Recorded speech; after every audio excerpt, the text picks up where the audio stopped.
Well, not everyone can stay home on Thanksgiving, like people staying at Gift of Life Transplant House in Rochester, waiting for or recovering from a life-saving organ donation or transplant. Transplant patients are vulnerable to complications from COVID-19, so they need to be protected.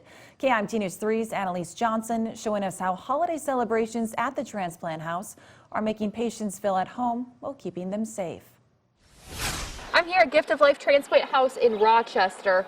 I've been here on Thanksgiving days of past years, and it's usually a lively, joyful experience. But this year, Gift of Life Transplant House is pretty quiet. Happy Thanksgiving to everybody out there. Happy Thanksgiving. This is what a typical Thanksgiving day looks like at Gift of Life Transplant House before the pandemic. Big tables of food donated by local vendors served buffet style, and guests surrounded by friends and family. This year is a very, very, very different year, but we were determined to make Thanksgiving special. Right now, visitors are not allowed inside the house in order to protect patients and staff. But Gift of Life wanted to make sure guests still celebrate this year, so it purchased individually packaged meals from a local caterer. This means don't need to wait in line for food and can social distance while they eat. It's going to be very quiet as opposed to the wonderful, all kinds of aromas and smells that we have had in the past. But we're willing to do it because we want to keep everyone safe.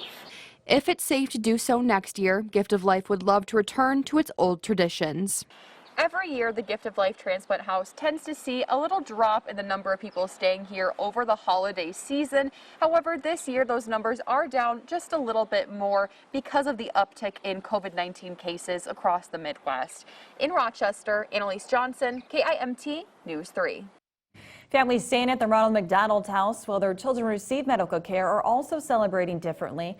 Normally, volunteers serve a dinner, but visitors aren't allowed right now. Instead, a donor is providing a catered meal in memory of a friend of the house.